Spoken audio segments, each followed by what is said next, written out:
Next, अभी हम क्या कर रहे हैं, क्लास 10th का जो हमारा सेकंड चैप्टर है, हमने उसका इंट्रोडक्शन पार्ट किया था। अब हम उसके न्यूमेरिकल स्टार्ट कर रहे हैं।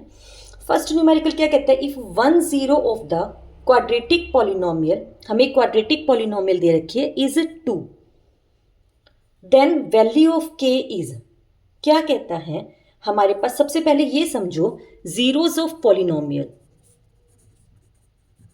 जीरोज ऑफ पॉलिनोमियल होता क्या है, एक्स की वो वैल्यू, वो एक्स वेरिएबल की वो वैल्यू जिस पर पूरी वैल्यू पुट करने पर इस पूरी वैल्यू क्या हो जाए, जीरो हो जाए। मतलब वेरिएबल की वो वैल्यू जिस पर पी एक्स क्या आ जाए, हमारे पास जीरो आ जाए। जैसे हमारे पास एक एग्जाम्पल समझते हैं, P X is equal to X minus में 1, ठीक है, जीरो है ये, देन एक्स की वैल्यू क्या हुई, 1। जब भी हम यहां पर 1 रखेंगे ना, 1 माइनस 1 0, मतलब P1 is equal to X minus 1 is equal to 0। जब भी हम इस पोलिनोमियल एक्सप्रेशन में x की वैल्यू को 1 पुट करेंगे तो रिजल्ट हमेशा क्या आएगा, 0 ही आएगा। इस तरीके से हमें क्या दे रखा है इस क्वेश्चन में, हमारे पास एक पोलिनोमियल एक्सप्रेशन है x square plus 3x plus में k इज 2, मतलब 2, अगर हम x की वैल्यू 2 पुट करेंगे ना, तो हमारे पास इसकी जो वैल्यू होगी वो हमेशा क्या आएगी, 0 आएगी। 2 पुट करो इसके अंदर, 2 की power 2 plus 3 multiply 2 plus k is equal to 0, is equal to 0, k is equal to -10। यहां से हमारे पास k की वैल्यू क्या आ गई है, -10 आ गई है, ठीक है। Next, if 3 and 0 are the zeros of the polynomial, polynomial expression दे रखी है हमें, a और b की वैल्यू निकालनी है। क्या कहता है, अगर हम इसमें 3 पुट करते हैं ना x की जगह पे, इस पोलिनोमियल एक्सप्रेशन में अगर हम x की जगह पे 3 पुट करेंगे ना, तो इसका क्या आएगा, वैल्यू 0 आएगी। पुट करो, 2 मल्टीप्लाई में 3 की पावर 3 माइनस 8 मल्टीप्लाई में 3 की पावर 2 प्लस a मल्टीप्लाई में 3 प्लस b इक्वल टू 0। इसको सॉल्व करेंगे, 54 माइनस, इन दोनों को सॉल्व करो, माइनस का 18, क्या आया, 3a plus B is equal to 18। हमारे पास ये फर्स्ट स्टेटमेंट आ गई। अब हमें क्या दे रखे है, 0। अगर हम इसी एक्सप्रेशन में 0 पुट करते हैं इसकी जगह पे, 2 मल्टीप्लाई में 0 की पावर 3 माइनस 8 मल्टीप्लाई में 0 की पावर 2 प्लस में a मल्टीप्लाई में 0 प्लस में b, क्या आएगा, इसका रिजल्ट 0 आएगा। ये 0 हो गया तो ये पूरा 0, ये भी 0, ये भी 0, सारा सब कुछ सोल्व होके b की वैल्यू क्या आ गई है हमारे पास, 0। हमें a और b की वैल्यू निकालनी थी, b की 0 आ गई, b की वैल्यू यहाँ पुट कर दो। हमारे पास इक्वेशन क्या बनी थी, 3a plus B is equal to 18, b क्या है 0, 3a is equal to 18, then a की वैल्यू क्या आ जाएगी हमारे पास, 18 divided by 3 is equal to 6। Clear है, ध्यान से समझो। हमें 2 नंबर दे रखे हैं, मतलब x की जगह पे 3 और x की जगह पे 0 पुट करेंगे तो पोलिनोमियल एक्सप्रेशन क्या हो जाएगी, 0 हो जाएगी। ये इसके जीरोज हैं, तो इसमें हमने वैल्यूज पुट की, एक इक्वेशन निकली, फिर 0 पुट किया, फिर एक दूसरी इक्वेशन से b की वैल्यू निकल गई, हमें a और b की वैल्यू निकालनी थी। इस तरीके से हमारे पास क्या हो जाएगा, a और b की वैल्यू फाइंड आउट हो जाएगी। नेक्स्ट, एक पोलिनोमियल एक्सप्रेशन है px, हमें क्या दे रखी है, px x square minus 5x plus में 6। हमें क्या क्या फाइंड आउट करना है, then value of p1 plus p4 हमें निकालनी है। p1 निकालो, मतलब x की जगह पे सब जगह 1 पुट कर दो, 1 की पावर 2 माइनस 5 मल्टीप्लाई में 1 प्लस में 6। सोल्व करो इसे, 1 माइनस 5 प्लस में 6, 6 प्लस 1 7 माइनस 5 2। क्या निकालना है फिर, p की पावर p4, x की वैल्यू क्या है यहाँ पे 4 है, 4 की पावर 2 माइनस 5 मल्टीप्लाई 4 प्लस में 6। इसको सोल्व करो, 16 माइनस 20 प्लस 6, वैल्यू क्या आ गई हमारे पास 2। हमें क्या फाइंड आउट करना है? P1 plus P4। P1 कितना है? 2 हमने फाइंड आउट किया था। P4 कितना है? 2 हमने फाइंड आउट किया था। 2 + 2 4, ये हमारे पास रिजल्ट आ जाएगा। हमें कुछ नहीं करना था, P1 और P4 निकालना था। x की जगह पे 1 पुट करना है, x की जगह पे 4 पुट करना है। दोनों की वैल्यूज निकल जाएगी, उसको एडिशन कर देंगे। देखो अभी तक हमने क्या सीखा था कि हमारे पास पॉलिनोमियल एक्सप्रेशन में हम जीरोस निकाल रहे थे। अब हम कैसे प्रिडिक्शन करें कि इसमें कितने मैक्सिमम नंबर ऑफ जीरोस हैं। देखो जब भी हमारे पास जो डिग्री होगी, जितनी हमारे पास डिग्री होगी उतने ही मैक्सिमम हमारे पास क्या होंगे? जीरोस होंगे। जैसे x की पावर 2 + x + में 1, यहाँ पे डिग्री क्या है? डिग्री क्या है इसमें पॉलिनोमियल एक्सप्रेशन में? 2। तो मैक्सिमम 2 जीरोस होंगे।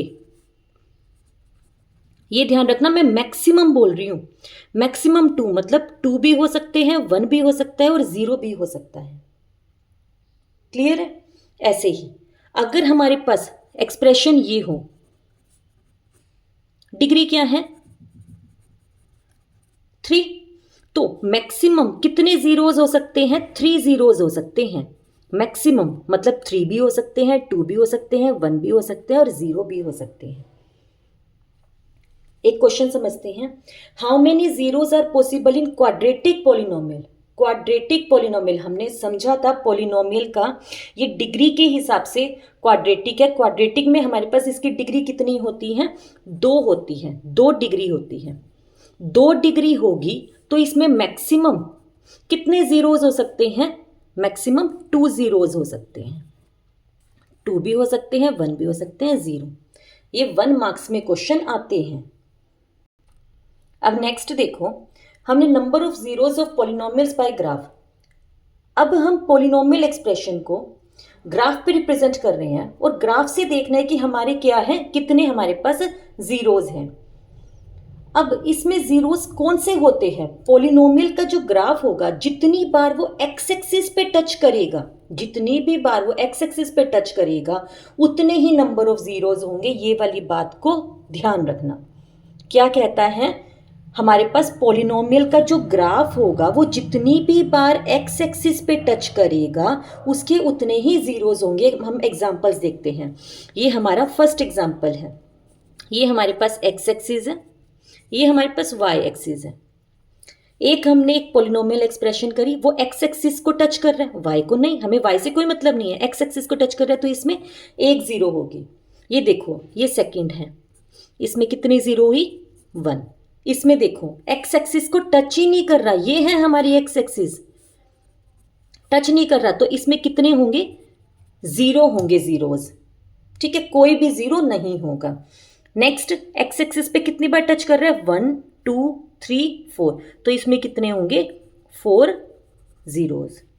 नेक्स्ट देखो एक्स एक्सिस हमारी ये वाली है, कितने बार टच कर रहा है? 1 टाइम टच कर रहा है, तो कितने होंगे? 1 0। एक्स एक्सिस ये है, कितने टाइम टच कर रहा है? 1 टाइम, तो ये कितने होंगे? 1 0। ये हमारे पास है 1 and 2, 2 टाइम्स टच कर रहे हैं तो 2 0।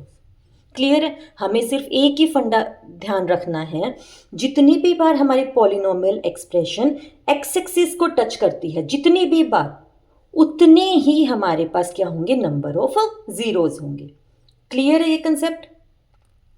अब नेक्स्ट देखो, the graph of quadratic polynomial passes through the point. ये पॉइंट दे रखे हैं, इनसे पास करने हैं हमें, इनके जीरोस ऑफ द पॉलिनोमियल निकालने हैं। हम एक ग्राफ बनाते हैं। ये हमारा एक्स एक्सिस है, ये हमारा वाई एक्सिस है, ये पॉजिटिव साइड, ये नेगेटिव साइड, ये वाई की पॉजिटिव साइड, ये वाई की नेगेटिव साइड। हमारे पास नंबर क्या क्या है? हम इनको 5 से कर लेंगे। 0 5 10 15 20 25 30, मैक्सिमम 30 है। 5 10 15 20 25 30 इक्वल उसमें लेना, -5 -10 -15 -20 -25 -30, -5 -10 -15 -20 -30। ठीक है, अब हमारे पास क्या आ रहा है यहाँ से, फर्स्ट जो पॉइंट था -6 0, एक्स की वैल्यू क्या है -6 है ये रही, और वाई की वैल्यू क्या है 0 है, तो मतलब हमारा कौन सा पॉइंट बना, ये वाला। 0 -30 मतलब एक्स की वैल्यू तो 0 है, वाई की वैल्यू क्या है -30 है, तो कौन सा पॉइंट बनेगा हमारा, ये। नेक्स्ट क्या कह रहा है 4 -20, एक्स की वैल्यू 4 और वाई की वैल्यू -20, कॉमन पॉइंट हमारा ये बन जाएगा। नेक्स्ट 6 0, एक्स की वैल्यू 6 और वाई की वैल्यू 0, ये हो गया हमारा। अब इसने हमसे क्या पूछा था, इसने हमसे पूछा था zeros of the polynomial, zeros of the polynomial, polynomial पर इस ये जो पॉलिनोमियल एक्सप्रेशन है हमारी एक्स एक्सिस पे कहाँ कहाँ टच कर रही है, एक तो -6 पे टच कर रही है और एक +6 पे टच कर रही है, हमारे पास डी आंसर आ जाएगा। क्लियर है, हमने एक ग्राफ बनाना है, सारे पॉइंट्स पुट करने हैं। अब हमें ड्रॉ करके नहीं दे रखा, हमें सबसे पहले इसको ड्रॉ करना है, फिर देखना है कि हमारे एक्स एक्सिस को कहाँ कहाँ टच कर रहा है, वो हमारे पास क्या हो जाएंगे, पॉलिनोमियल में नंबर ऑफ जीरोस हो जाएंगे। क्लियर है, नेक्स्ट पार्ट की तरफ बढ़ते हैं। अब क्या है क्वाड्रेटिक पॉलिनोमियल, क्वाड्रेटिक पॉलिनोमियल नाम से समझ में आ रहा है, क्वाड्रेटिक मतलब डिग्री क्या है 2 है, मैक्सिमम जीरोस कितने निकलेंगे 2, 1 भी निकल सकता है 0 भी निकल सकता है। अगर हम जनरल फॉर्म की बात करते हैं पॉलिनोमियल की, क्वाड्रेटिक पॉलिनोमियल की, हमारे पास क्या होती है ax² + bx प्लस में c। क्लियर है इतनी बात। अब हम इसको सबसे पहले हम इसको ना दो तरीके से वैल्यूज फाइंड आउट कर सकते हैं यहाँ पे x की। एक तो हम कर सकते हैं इसको middle splitting method,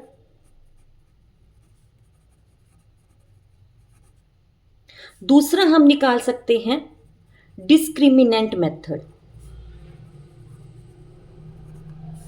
middle splitting method और डिस्क्रिमिनेंट मेथड। सबसे पहले हम मिडल स्प्लिटिंग मेथड की तरफ बात करेंगे, फिर उसके बाद हम उस पर जाएंगे। क्लियर है, फाइंड द रूट्स ऑफ, हमारे पास एक पॉलिनोमियल क्वाड्रेटिक पॉलिनोमियल एक्सप्रेशन दे रखी है। क्वाड्रेटिक मैंने इसको क्यों बोला, क्योंकि x की पावर क्या है 2 है, क्योंकि डिग्री 2 है। हमें दे रखी है 2x² + 7x प्लस में 3। हमें मिडल स्प्लिटिंग मेथड से इसके रूट्स फाइंड आउट करने हैं। मिडल स्प्लिटिंग मेथड होता क्या है, जो हमारे पास ये जो मिडल की टर्म होती है x वाली जो टर्म होती है, इसको हमें स्प्लिट करना होता है। हम इसको स्प्लिट कैसे करते हैं, P + Q एंड PQ, मतलब दो टर्म्स हम ऐसी फाइंड आउट करते हैं जिनका एडिशन करने पर तो ये बीच वाला नंबर आना चाहिए और दोनों को मल्टीप्लाई करने पर ये नंबर आना चाहिए। कैसे, दोनों को एडिशन करें तो ये 7 आना चाहिए और मल्टीप्लाई करें तो ये A और C, इसको कहते हैं P और Q। तो ये हमारे पास क्या हो गया 2 × 3 क्या आ गया 6। अब हमें दो नंबर ध्यान से समझने हैं, माइंड में सेट करने हैं, जिनको हम एडिशन या सब्ट्रैक्शन करें तो 7 आ जाए और जिनको मल्टीप्लाई करें तो 6 आ जाए। मल्टीप्लाई करें तो 6 आ जाए, तो हम क्या करेंगे, सबसे पहले इस 6 के फैक्टर निकाल लेते हैं। 2 3 3 1, मेरे क्या क्या फैक्टर निकल गए 2 × 3 × 1। अब हम इसको ना करके देखो, 2 3 = 6 और 1, 6 1 = 6 और 6 + 1 7, ये हमारा बहुत इजीली से बन गया। अब हम क्या कर सकते हैं 2x², तो 7x को मैं कैसे लिख सकती हूँ 6x प्लस में x, 7x को ब्रेक करके मैंने लिख दिया 6x प्लस में x लिखा है, इसका मतलब यहाँ पे क्या है 1x है, +3 कॉमन उठाओ यहाँ से 2x क्या बच गया, 2x² में से 2x ले लिया तो सिंगल x बच गया, 6x को 2x से डिवाइड किया क्या बच गया हमारे पास 3, प्लस इन दोनों में कुछ भी टर्म कॉमन नहीं है तो हमने 1 कॉमन ले लिया, क्या बच गया x प्लस में 3। अब हम इसको कैसे लिख सकते हैं 2x प्लस में 1, 2x प्लस में 1 और x प्लस में 3। और ये ध्यान रखना ये और ये पार्ट दोनों इक्वल आना चाहिए, बिल्कुल सेम आना चाहिए, तब हमारे फैक्टर सही बने हैं, अदरवाइज हमारे फैक्टर सेम सही नहीं बने हैं। ठीक है, अब हमें इनके रूट्स निकालने हैं। रूट्स निकालने हैं तो मतलब इन सब की वैल्यू क्या है, ये क्या है हमारे 0 के इक्वल है। तो 2x + 1 = 0 x plus 3 equal to 0। यहाँ से x की वैल्यू फाइंड आउट कर लो, क्या आ जाएगी -1/2 और यहाँ से वैल्यू क्या आ जाएगी -3। ये हमारे कैसे हो गए हैं, इसके रूट्स हो गए हैं मिडल स्प्लिटिंग मेथड से। एक और करके दिखाती हूँ, क्लियर हो जाएगा। 5x² माइनस 14x माइनस में 3 इक्वल टू 0। प्लस माइनस पे हमारा क्या आना चाहिए, बीच वाला टर्म जो कि क्या है माइनस में 14, और मल्टीप्लाई पे क्या आना चाहिए, 5 3 ज़ा 15। ठीक है, अब निकाल लो इसके। हम इसको क्या कर सकते हैं, 15 1 ज़ा, देखो समझ में आ रहा है, 15 और 1 ले सकते हैं। 15 1 ज़ा 15, दोनों को मल्टीप्लाई किया तो 15 आ गया, और दोनों को माइनस किया तो 14 आ गया। अब हम इसको लिखेंगे कैसे, ध्यान से समझो।